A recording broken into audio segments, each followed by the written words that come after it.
Assalamualaikum warahmatullahi wabarakatuh. Alhamdulillahirrahmanirrahim. Kita panjatkan puja dan puji syukur kita kehadirat Allah Subhanahu wa taala karena atas limpah rahmatnya kita masih diberikan kesempatan kembali untuk tetap bisa mengikuti perkuliahan secara online dengan pembahasan kurva lain dan kegunaannya. Dan tidak lupa pula selawat serta salam kita haturkan kepada junjungan kita baginda Nabi besar Muhammad sallallahu alaihi wasallam dan sahabatnya. Alhamdulillah, pada pertemuan kali ini kita melanjutkan dari materi-materi yang minggu kemarin. Minggu kemarin kita sudah membahas tentang kurva normal, tapi yang sekarang kita membahas tentang kurva lain dan kegunaannya. Ya.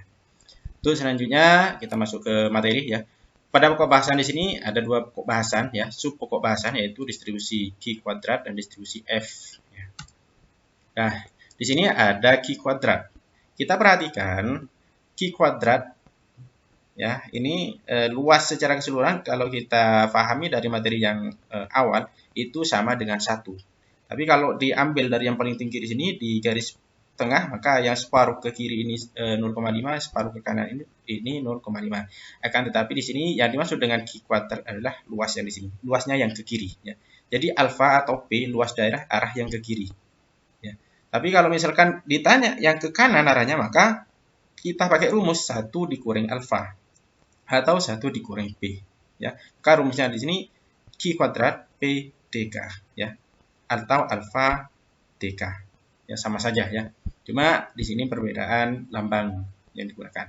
Nah, untuk lebih jelasnya kita masuk ke contoh ya. Misalkan di sini ada contoh untuk mencari Q kuadrat P nilai dengan P ini 0,99 dan dk 19. Nah, kita tentukan dk di situ ya.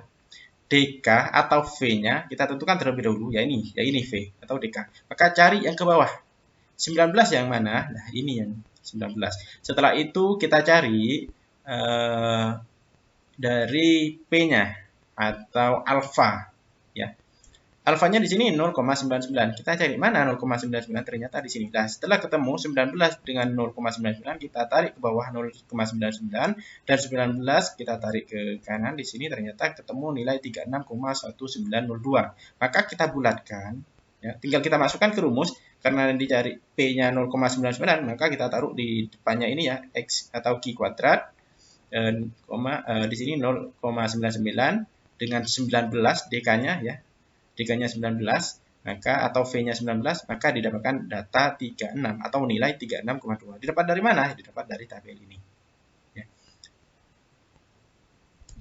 Nah, setelah itu kita mencari soal lagi ya. Di sini ada dua contoh soal, dan untuk mencari pakai tabel ini, tabelnya sudah saya kirimkan di e-learning ya. Di materi saya sudah saya lampirkan materi ini. Jadi tabel Q kuadrat ya. Tabel Q kuadrat sama persis seperti ini yang sudah saya kirimkan. Ya, tinggal Anda nanti cek ya. Misalkan di sini diketahui dk 17, carilah Q kuadrat sehingga luasnya mencari Q kuadrat ke kanan. Ya, ini ke kanan. Q kuadratnya dicari yang ke kanan. Ya, pertama kita tentukan dk-nya itu 17. Nah, ini 17. Nah, kalau kita ke kanan, kita lihat lagi rumus yang di depan seperti apa. Kalau ke kanan, ternyata kalau yang ke kiri langsung kita masukkan P-nya atau alfanya di sini. Tapi kalau ke kanan, maka 1 dikurangi alfa. Jadi P-nya di sini sama dengan 1 dikurangi alfa atau dikurangi P ya. Kembali lagi ke ini. Makanya rumusnya Q kuadrat 1 minus atau dikurangi P atau alfa ya. Dan 17 konstanta atau maksudnya dk di sini ya, derajat kebebasan atau V-nya. Maka rumusnya 1 kurangi P, 1 dikurangi 0,75 ya, ini 0,75, maka didapatkan 0,25 dan 17 tetap. Maka kita cari yang pertama 17, kita tentukan yang ini, dan 0,25 kita cari di atas mana? Ternyata ada di sini. Ini. Maka ini yang kita dapat data pertama ya. Jadi yang nomor 1 yang ini 12,7919. Kita bulatkan ya. 12,7919 kita bulatkan menjadi 12,8. Nah, ini datanya. Jadi kalau misalkan ke kanan, kita pakai 1 kurangi alfa atau kurangi P. Tapi kalau misalkan yang ditanya ini ke kiri, tidak perlu kita pakai minus 1 minus P. Tapi langsung dimasukkan ya. 0,75 kita langsung masukkan di P di sini dan 17. Ya, di sini. 0,75 berarti di sini. Nah, kita tarik ke bawah. Ya ini tarik ke kanan, ternyata didapat 20,4887. Kita bulatkan yaitu 20,5. Itu ya yang Q kuadrat. Kita pakai tabel.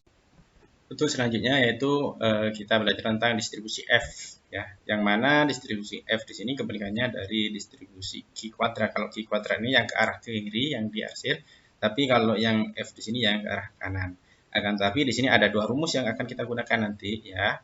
Penggunaan tabel distribusi F.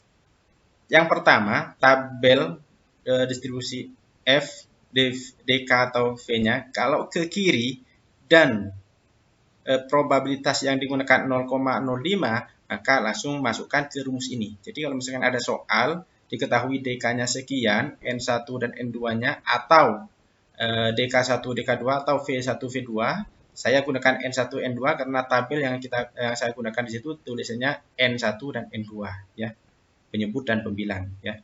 Jadi kalau misalkan di sini diketahui yang ditanya arah ke kiri dengan probabilitas 0,05, maka langsung kita masukkan ke rumus ini. Tidak perlu kita pakai seper, ya. Jadi 0,05 N1 N2, ya, V1 V2 atau DK1 DK2. Ini tabelnya, ya. Saya contohkan ke Anda. Jadi yang ini N1 karena saya gunakan N1, N2 yang ke bawah, ya. Dan di sini probabilitasnya 0,05. Jadi kalau misalkan yang ditanya di situ tentang arah ke kiri dan probabilitas yang digunakan 0,05, maka langsung masukkan ke rumus ini. Tapi kalau yang ditanya di situ arah ke kanan dan probabilitas yang digunakan itu 0,05, maka pakai rumus yang di bawah. Pakai seper. Jadi 1 seper rumus yang ini. Nah, untuk menentukan yang ini kita pakai tabel yang tadi, ya. Terus kalau misalkan di situ yang ditanya ke kanan, arah ke kanan dan probabilitas 0,01, maka langsung pakai yang ini rumusnya. Jadi kanan 0,01 langsung. Tapi kalau kiri 0,05 probabilitasnya langsung. Nah, kalau kebalikannya dari ini, ya, seperti yang di sini, ke kanan 0,01 itu langsung pakai rumus ini tanpa pakai seper. Tapi kalau probabilitasnya 0,01 yang digunakan dan yang diminta arah ke kiri, maka pakai seper. Jadi rumus yang ini.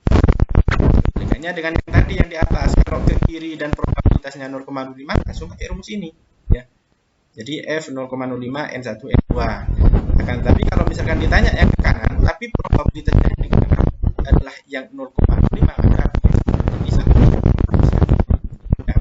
Lebih jelasnya kita masuk ke ini, ya. Contoh soal.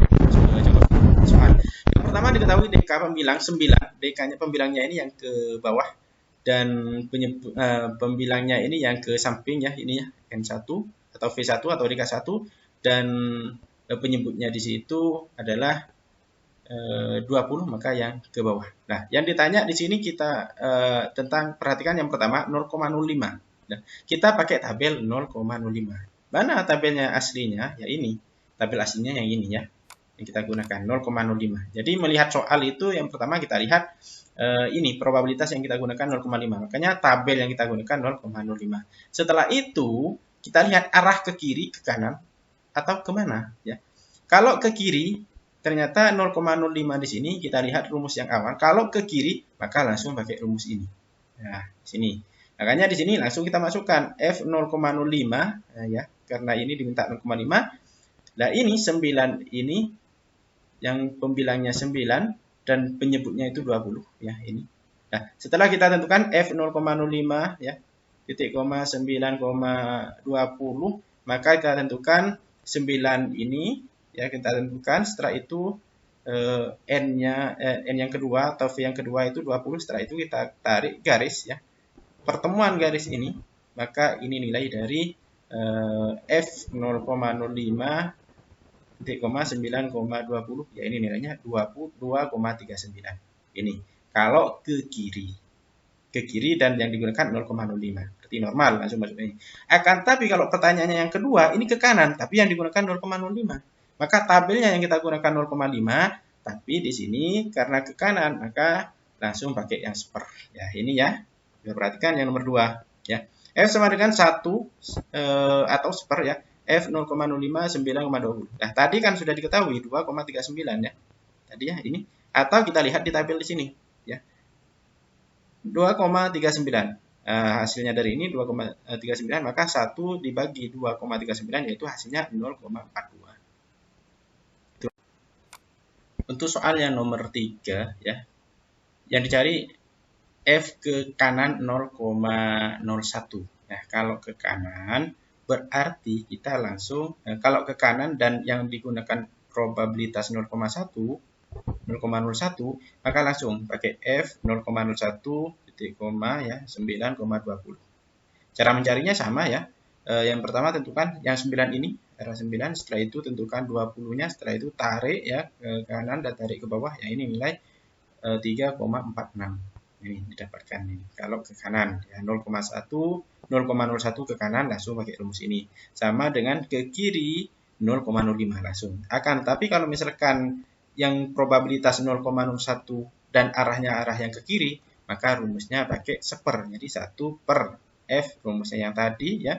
Tinggal kita masukkan datanya tadi kan sudah diketahui ya. 20 di sini lurus dengan 9 3,46. Jadi 1 dibagi 3,46 sama dengan 0,29.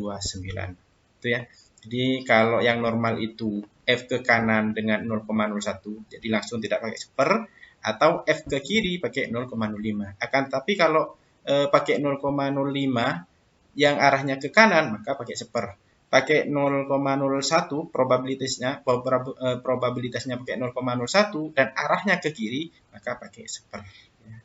Kalau ke kanan tidak pakai seper, gitu ya. Jadi 0,01 ini menentukan tabel yang kita gunakan yang ini. Ya, seperti tabel yang tadi. Untuk selanjutnya biar Anda lebih memahami, silakan Anda kerjakan tes formatif di sini nomor 1 sampai dengan nomor 6. Dan di sini sama dengan caranya yang di atas, sama persis, cuma di sini saya ganti nominal atau angka yang diganti sama saya ya. Mungkin itu saja pertemuan hari ini, kurang lebihnya saya mohon maaf. Wabillahi taufiq wal hidayah. Wassalamualaikum warahmatullahi wabarakatuh.